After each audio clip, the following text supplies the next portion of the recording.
Shalom, shalom, peuple de Dieu. Je suis votre humble serviteur de Dieu, le pasteur Salazar Ndinga, de l'église ACK Atlanta, depuis les États-Unis, dans la ville d'Atlanta. Je viens encore une fois pour marteler concernant l'importance des sacrifices dans le monde des esprits. Autant que nous sommes, nous avons des problèmes. La Bible nous dit que tant que nous vivons sur cette terre-là, nous serons persécutés par le diable. On aura des problèmes auxquels nous allons faire face. Mais la Bible nous dit, pour avoir la solution à ces problèmes-là, le sacrifice est l'un des moyens les plus importants pour résoudre nos problèmes. Mais nous, les chrétiens, des fois, nous perdons de vue l'utilité des sacrifices. Parce que lorsque nous regardons d'abord la création de ce monde-là, tout est parti de la parole. La Bible nous dit que la parole était la source de la création de ce monde-là. Le livre de Genèse nous dit que la terre était informe et vide. Mais il a fallu que la parole puisse donner un sens à l'univers. Il a fallu que la parole puisse donner la forme à ce monde-là. Nous avons tous lu le livre de Genèse. Les végétations, les animaux, tout le contenu de l'univers a été créé par la parole. Mais vu que l'humanité avait désobéi à Dieu dans le jardin d'Éden, nous avons lu quand Adam et Ève, quand ils avaient mangé aux fruits interdits, c'est là où on avait péché contre Dieu. C'est là où on s'était séparé de Dieu. Mais vu que le Dieu que nous louons, c'est un Dieu miséricordieux, c'est un Dieu qui a un grand cœur, il n'a pas voulu laisser sa créature se volatiser. Il a dit non, je suis un Dieu miséricordieux. Dieu a accepté de payer le prix afin que nous puissions nous réconcilier avec lui. Et ce prix-là, c'est un signe de sacrifice. Parce que la même parole qui avait créé l'univers était obligée d'être sacrifiée. Et la parole dont je suis en train de parler, c'est Jésus-Christ de Nazareth. Jésus-Christ de Nazareth, il était innocent. Il était saint. Il a laissé sa souveraineté céleste. Il s'est rabaissé. Il s'est humilié en descendant sur cette terre-là pour payer pour les fautes que nous avions commises. Il était innocent, mais il a payé le prix le plus cher. Et Dieu a accepté de sacrifier son Fils unique, Jésus-Christ de Nazareth. C'était toute la richesse de Dieu. Il n'avait pas deux fils, mais il avait un seul fils. Si on vous demande de sacrifier votre Fils unique, vous n'allez pas le faire. Y compris moi-même aussi. Si on me demande de sacrifier mon fils, je ne vais pas accepter cela. Mais Dieu a accepté cela. Parce que notre Dieu, c'est un Dieu qui a un grand cœur. Il a accepté, il a sacrifié son Fils unique afin que l'humanité puisse se réconcilier avec lui. Et vous voyez que ceci, c'est un grand signe de sacrifice. Donc pour réconcilier l'humanité avec Dieu, il fallait que Dieu puisse payer le prix le plus cher. Il fallait que Dieu puisse sacrifier l'esprit. Est-ce que vous me comprenez jusque-là? Je suis en train de vous montrer l'utilité concernant les sacrifices dans le monde des esprits. Le sacrifice est l'un des moyens par lesquels nous pouvons avoir des solutions à nos problèmes. Et Jésus-Christ, il a payé le prix pour cela. Il a payé le prix parce que Dieu nous aime. Peuple de Dieu, des fois Dieu nous parle. Des fois Dieu nous parle. Vous allez écouter cette voix-là qui vous dira « Sacrifie $5 afin d'avoir la solution à vos problèmes. » Tu vas écouter cette voix-là et malgré ça, tu ne le feras pas. Tu vas vouloir marchander sur le prix du sacrifice. Je vous dis quelque chose, peuple de Dieu. Il y a une chose que tu ne dois pas débattre. C'est concernant le prix du sacrifice. On paye avec la totalité. Le prix du sacrifice. Le prix du sacrifice, ça se paye dans la totalité. On ne paye pas le prix du sacrifice d'une manière partielle. Parce que lorsque nous regardons d'abord ce monde-là, la réconciliation entre l'humanité avec Dieu, Dieu a payé le prix dans la totalité. Dieu nous donne toujours un exemple à suivre, mais nous sommes têtus. Ça, c'est un problème. Ça, c'est un problème. Dieu nous donne toujours l'exemple à suivre. Lui-même, Dieu, le créateur de ce monde-là, il nous a donné l'exemple à suivre. Pour réconcilier sa créature avec lui-même, Il nous a donné l'exemple lui-même. Il a sacrifié Jésus-Christ de Nazareth. Il a payé le prix dans la totalité. Jésus-Christ n'était pas venu dans ce monde-là avec une seule jambe ou bien avec un seul œil. Non. Jésus-Christ n'est pas venu d'une manière partielle dans ce monde, j'allais dire. Il est venu dans sa totalité. Il a payé le prix. Mais nous, souvent, lorsque Dieu nous parle de faire un sacrifice, par exemple, de $100, on veut discuter avec Dieu. On veut discuter sur le prix du sacrifice. Le prix du sacrifice, ça ne se discute pas, peuple de Dieu.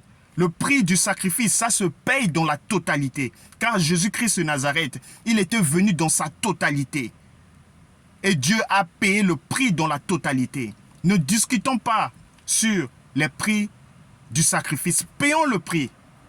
Parce que lorsque nous discutons sur les prix du sacrifice, nous sommes en train de dévaloriser notre bénédiction. Et on ne sera pas béni. Parce que tu es en train de marchander. On ne marchande pas sur le prix des sacrifices.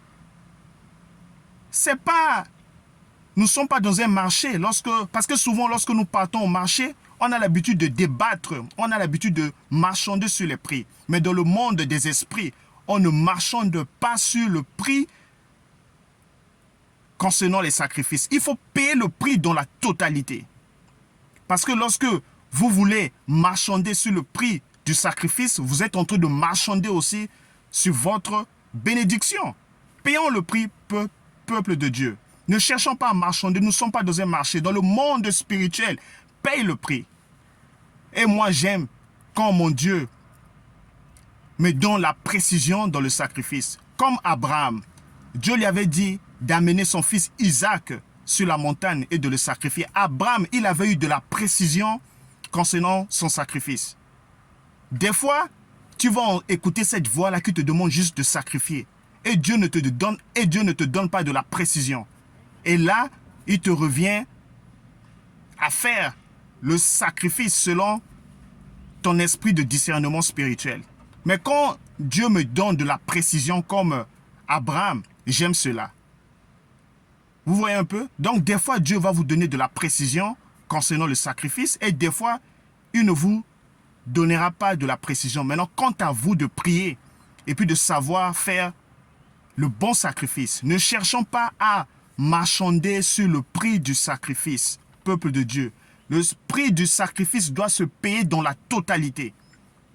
Et puis moi, j'aime quand je fais le sacrifice, quand j'écoute cette voix-là, qui cherche à me rappeler, tu veux faire le sacrifice de $100, mais tu as oublié que tu as les factures que tu dois payer à la maison, les factures d'électricité, ou bien les factures, je ne sais de quoi là, que tu dois payer. Parce que le diable, c'est comme ça. Quand tu veux faire le sacrifice, il va vouloir te décourager. Il va vouloir te dire, attention, tu veux sacrifier $100 pour ton Dieu, mais tu as oublié que tu dois payer la maison et que tu dois payer le courant. Tu dois aller changer le pneu de ta voiture. C'est comme ça, tu vas écouter cette voix-là. Mais, peuple de Dieu, laissez-moi vous dire, quand vous écoutez cette voix-là, vous devez foncer avec le prix du sacrifice que vous devez payer dans la totalité. Foncez. Parce que quand vous écoutez cette voix-là, cela veut dire que le diable sait que le prix que vous voulez payer, c'est ça qui sera la source de votre bénédiction. Faisons aujourd'hui les sacrifices de telle manière à mettre le diable mal à l'aise. Moi, j'aime quand je fais le sacrifice, j'écoute cette voix-là qui me dit « ne le fais pas ». J'aime ce moment-là. Et là, je sais que ça, c'est la voix du diable. Donc, le diable sait le prix que je vais payer va me bénir. Peuple de Dieu, lorsque nous faisons les sacrifices, nous devons faire les sacrifices de telle manière que le diable va nous rappeler nos problèmes.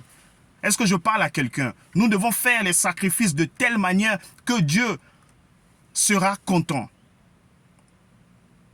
Cherchons toujours à écouter cette voix-là. Quand vous voulez faire le sacrifice d'un montant spécifique, je prends par exemple $5. Si vous voulez faire le sacrifice de $5 et que vous n'écoutez pas cette voix-là qui cherche à vous décourager, cela veut dire que vous devez redoubler encore la mise. Vous devez augmenter le montant.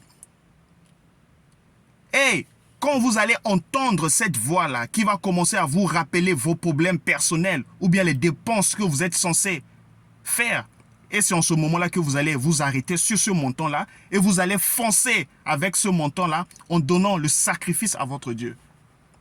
Parce qu'aujourd'hui, lorsque nous faisons les sacrifices, même le diable se moque de nous dans le secret. Peuple de Dieu, faisons les sacrifices de telle manière à mettre le diable mal à l'aise. Le sacrifice est très important dans le monde des esprits. Dieu nous parle toujours, tantôt d'une manière, tantôt d'une autre. Il y a deux voix internes qui nous parlent. Il y a la voix du bien et puis il y a la voix du mal. Des fois, Dieu nous donne de la précision concernant les sacrifices et des fois, Dieu ne nous donne pas de la précision concernant les sacrifices. Mais personnellement, vu mon expérience spirituelle, j'aime quand Dieu me donne de la précision. Comme Abraham, Dieu lui avait donné de la précision de sacrifier Isaac. Mais des fois, Dieu ne donne pas de la précision. Comme je me rappelle la fois passée, quand ma femme était en train de prier, quand elle est en train de soumettre ses problèmes à Dieu, elle avait entendu cette voix-là qui lui disait « sacrifice, sacrifice, sacrifice ».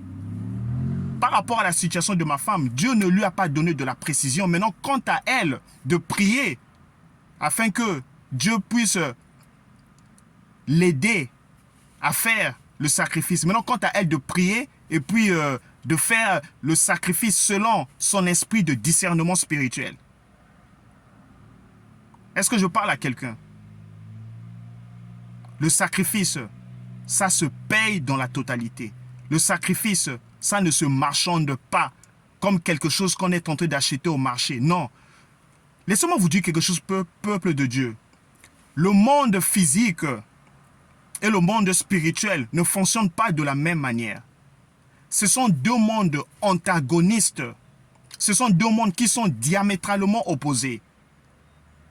Nous, les chrétiens, nous avons l'habitude de copier la loi de ce monde dans le monde spirituel. Ça ne marchera jamais. Le monde physique et le monde spirituel ne fonctionnent pas de la même manière. C'est deux mondes qui sont antagonistes. C'est deux mondes qui sont diamétralement opposés. Peuple de Dieu, le sacrifice dans le monde spirituel est très, très, très important. Et c'est l'un des moyens les plus efficaces pour avoir les solutions à notre problème. Dieu tenait à ce que je puisse marteler encore sur l'importance des sacrifices dans le monde spirituel. Et moi, personnellement, j'aime quand Dieu me donne de la précision concernant le sacrifice que je dois faire. Des fois, Dieu donne de la précision et des fois, Dieu ne nous donne pas de la précision. Est-ce que quelqu'un comprend ce que je suis en train de dire maintenant là? Toi qui es en train de suivre cette vidéo là, je ne te connais pas personnellement, mais peut-être ce message est destiné à toi. Essaie un peu de voir dans ta vie combien de fois tu as eu à faire des sacrifices pour Dieu. Peut-être qu'il est temps de sacrifier quelque chose pour ton Dieu. Écoute la voix de notre Dieu. Ne cherche pas à marchander. Si Dieu te dit de payer $5, paye $5 et tu seras béni. Ne marchande pas le prix du sacrifice, car ça c'est un piège. Car quand tu marchandes le prix de ton sacrifice, tu es tenté de dévaloriser ta bénédiction. Car Dieu avait payé le prix du sacrifice pour réconcilier l'humanité avec lui-même dans la totalité, car Jésus-Christ de Nazareth était venu dans ce monde-là dans la totalité. Dieu a sacrifié son Fils unique pour nous. Payons le prix dans la totalité aussi. Est-ce que je parle à quelqu'un? Est-ce qu'il y a un enfant de Dieu qui est en train de me suivre actuellement? Que le Dieu de mon appel puisse toucher votre cœur. Que le Dieu de mon appel puisse étendre sa main puissante dans votre vie. Je ne vous connais pas personnellement. Mais si vous êtes en train de suivre cette vidéo-là, c'est parce que vous avez un problème dans votre vie. Et que Dieu veut que vous puissiez faire le sacrifice pour lui. Payez le prix. Ne marchandez pas sur le prix du sacrifice. Payez le prix dans la totalité. Et vous serez bénis de la part de l'Éternel, le Créateur de ce monde. Et je dis Amen.